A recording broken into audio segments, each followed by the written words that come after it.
right, everyone, let's continue with careers. Now we're going to discuss our next topic, which is careers in health and fitness. So, with this lecture, we're going to look at opportunities in health and fitness, purposes, types of work that are done, kind of some of the changing policies, social trends, and research in kinesiology. And then most importantly is talk about the educational requirements and experiences needed to get into these fields. So first, these are going to be the ones that we discussed today. Personal trainer, group fitness instructor, exercise physiologist, wellness coach, health and fitness director, and then some specialty positions that we see, those two right there. But before we get into those, let's talk about the core goals of these professions. Everyone in this field, as well as rehabilitation, medicine, we're really just trying to improve physical function and physical health for individuals and communities. That's a very broad definition or statement for these professions, but they all do it a little differently. But we really want to focus on this multifaceted view.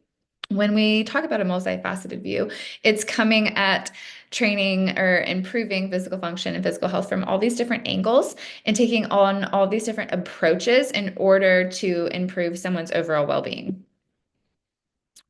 We're going to talk about settings in which we find these professionals. First is a worksite setting. And so this is like big corporations, big businesses, where we would have lots of employees in these fields. And what we would do is we would go in to design and improve employee health and company productivity.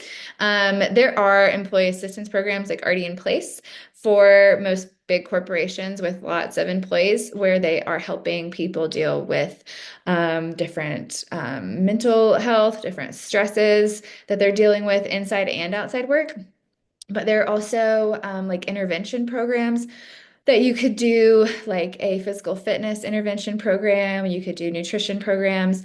You could just bring things into the workplace to help improve the health of employees. Could be anything from smoking cessation to getting like walking groups going. And overall, we're just trying to improve the health of our employees and the company's productivity. Another is commercial fitness centers. These are the fitness centers that we see like all around town. They offer lots of different fitness services to lots of different groups of people. But there are two types. There are sale-based versus retention-based. Sale-based fitness centers are usually the ones that are trying to just get you in the door and try to get as many members as they can. So these would be offer you like pay just $10 a month and then, come pay like the regular for the rest of, or pay $10 this month and then the rest of your months you'll get like on a contract for like $100 a month. Or something where like sign up today and you get like a free month. And then we'll get you set on like this regular like schedule of payment, something like that. Retention based usually don't have those big sales of trying to just get as many people as they can signed up for their fitness program. They usually offer just really unique fitness center services and different types of experiences for their members. And they're just trying to retain as many members as they can. Usually, that's kind of how those work. Clinical is usually a wellness fitness or wellness center within a hospital. They're working to help patients manage medical conditions. They usually have clinical like fitness professionals that help with someone who's maybe inpatient facility or an outpatient facility, or someone who was a patient of their hospital or their clinic who is now coming to actually work out there. But they have these different medical fitness associations that help people manage expensive medical costs, but then also help them like with their overall health and fitness at these clinical fitness centers. We have community, which consists of nonprofit organizations such as churches, like a church gym. This could also be like a YMCA. This could be like a city park that you could go and play basketball at, a recreational department. So like the TTU Rec Center, somewhere like that, where we well, I guess the TCU Rec Center is a for-profit. But those other organizations I mentioned, like churches and YMCA's or just other outdoor recreation centers, are community fitness and health areas. And then last is public health oriented. These are trying to help encourage lifestyle changes, and they're population-based programs. They're usually run through local health departments, state agencies. Their main focus is to help physical fitness and overall health by reducing non-communicable diseases. These are diseases that are not spread from contact. These are diseases due to lifestyle, such as heart disease, or obesity, or metabolic syndrome, or stroke, or any of those things that are exacerbated by poor lifestyle habits. And so that's what these public health oriented people go out into the community to do. All right, here we have our first one, our first career, which is our group exercise instructor. These individuals don't have to actually have completed their bachelor's degree program, but they need to be working on it. And then you do have to get certified through ACSM or ACE, are the two ones that I know of. I'm sure there's another one out there, but I think ACSM is the best one to do this through. You do have to be a leader, enjoy group sittings, enjoy being outgoing and a people person to where you're socializing with your people in your class. Your voice stress able to project and basically create a fun environment for people to exercise. Usually these are per hour paid, or per class that you do. And again, like I said, this could be like a weekend job or after classes or in the evenings just to make a little extra income. Same with a personal trainer. Some people take this on as a career, which is great. This also usually pays per hour, but you can make a career out of this depending on how you go about getting into this area or this field.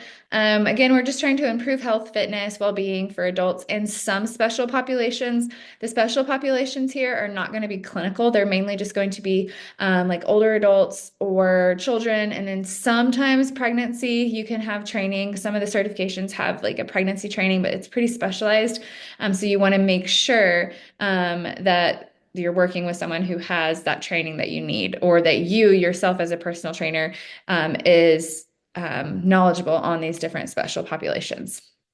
So some of the things you need to understand: weight management, stress management, physical fitness, and sometimes you'll have athletes that you'll work with. So sport conditioning. You can see the per hour pay, you can see the job increase.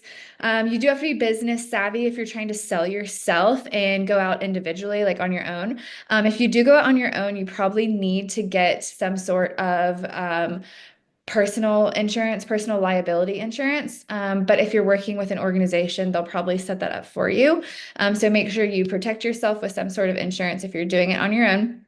Again, you having to sell yourself, promote your business, go into different places that people may be interested in hiring a personal trainer. And then the only problem with working for an actual company or fitness center and organization is they'll obviously take some of like your pay. And so you don't get like all of that. Whatever your client pays, some of that goes to the business and some of it goes to you.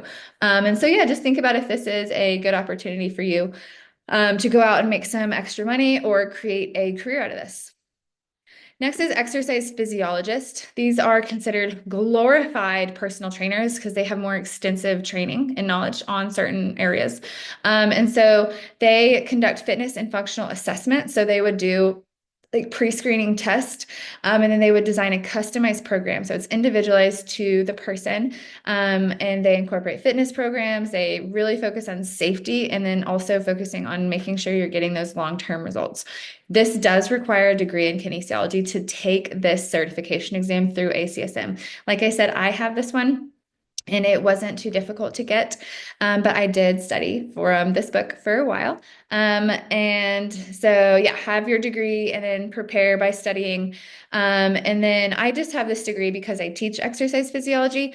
Or sorry, I just have this certification because I teach it, this course, but the pay is actually pretty decent. So going into like a hospital or clinic and being one of their exercise physiologists. And then there is a clinical exercise physiologist that you could get some hours and work towards becoming the clinical person, which has a higher pay. Health and wellness coach is a relatively new field, and they work on total lifestyle behavior. And so new career path, minimum bachelor's degree in order to sit for the certification. Goal is to guide client to help make their own decision. So you're basically giving them lots of different resources. You're presenting them with all the information on how to create a really healthy lifestyle. They have a broader scope than a personal trainer. They have more counseling on diet and nutrition, more counseling on stress management. They have smoking cessation, substance abuse counseling. Anything from creating healthy sleep habits, relationships, overall fitness. And so they have a pretty broad scope and they basically are trying to help you make a positive lifestyle change, but then help you to make your own decisions about that in the future. Pay is usually per hour. This seems like on the low side, but I do know I had a really good friend that I worked with in college or after college, and she had a master's degree in this area, this field, and then she got a certification as a health coach, and she became the health and wellness director for Ohio State University. And so she did very well going into this area, this field. These are specialty populations that we'll discuss in our next lecture. Our rehabilitation lecture will discuss the clinical exercise physiologist. We'll get into PT, OT, AT, and then some other areas as well. But one thing you do have to know is there's a difference between a licensed professional and somebody who just has a certification. What I've been talking about with ACSM and NSCA, those are just certifications where you have to have, like, yeah, sure, a bachelor's degree or a master's degree, and then you go and sit for this exam and you take this exam and pass. A license is a little bit stricter guidelines for certain professionals. Usually you do have to have that graduate education and some other additional qualifications. License are the licensing requirement for these careers, professions, they vary by state. They have to be renewed, certain times a year. And so we will talk more about those specialty positions later. Just know that licensed professionals are usually held to a higher standard than certified professionals. Finishing up, just a few more is a public health oriented career. You would go in to get a master's in public health. And there's lots of different master's programs that are now accredited. I think Texas Tech has now just gotten theirs accredited or pretty recently. They work on health promotion. They focus on physical activity, but also lots of other different areas of kinesiology. You can see up here disease-related research, analyzing the effects of genetics and the environment on our health, looking at biostatistics, epidemiology, healthcare, community health. So it kind of is a different avenue, but having a bachelor's in kinesiology can get you into going into the master's in public health. You could see the importance of this field during the COVID-19 pandemic, people working for the CDC or for the WHO, or any health state or state health department, where we need to do disease-related research and epidemiological studies, and analyzing the environment on health, which again, I find is pretty fascinating, pretty cool career. They do have a pretty high pay once you get up into those larger organizations. And then last, looking at health and fitness director. These individuals would just run a fitness facility. They would just direct different, like I said, wellness centers, fitness centers, but they do a lot.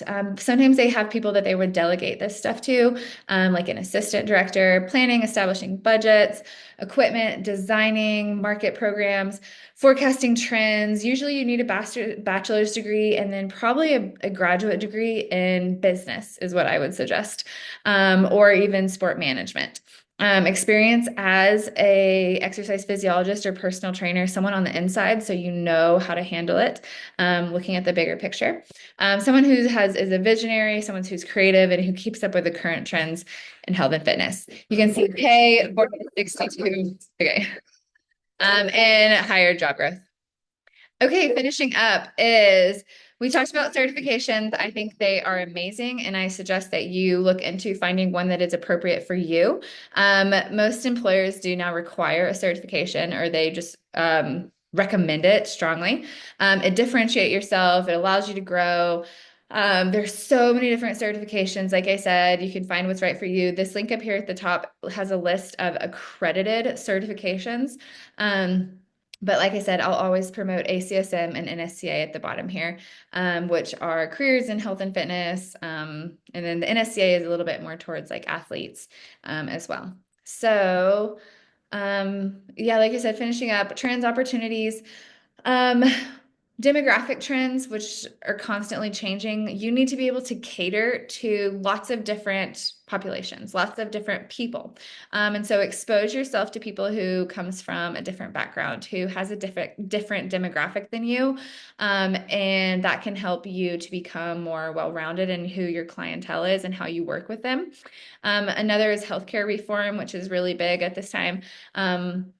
Kind of a trend is understanding more about healthcare reform and um, understanding the importance of how the healthcare system is changing and how it's basically something that really impacts a lot of people at this time. And then last is multidimensional model of wellness, which is what this big pie chart is right here. Kind of what we talked about in the beginning, where we take this multifaceted view of helping people make lifestyle changes, helping people to improve their physical health and functioning.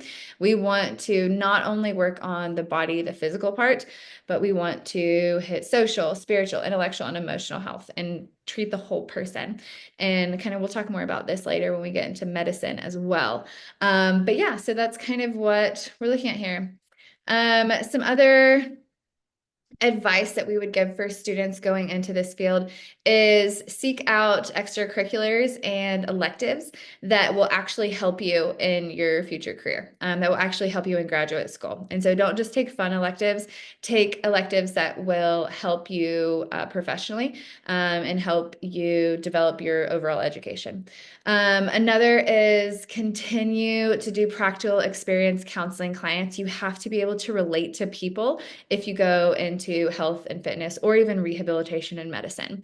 Again, I talked about diverse population, know how to relate to other people, consider those internship or work study programs in the future, and then also start reading relevant research, journal articles, publications, because that's a lot of what your professors are lecturing about. They're lecturing on recent research, recent literature, and that's what you're going to learn about in grad school as well. A lot of the methods, techniques, procedures that you do are going to be because someone published a study or there was a literature review or case study on this topic, and that's why you're learning it.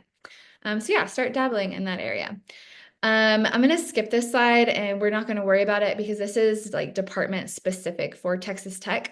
It's just some technology that we use in the field that we have in our research laboratories that you'll probably see. I said I'll skip it, but you can just kind of read through and just kind of look, and you can see some pictures on here, see what you kind of are familiar with, but I won't ask you anything about this slide. But yeah, that is it for this lecture. Hope you enjoyed it, and we'll see you in the next one.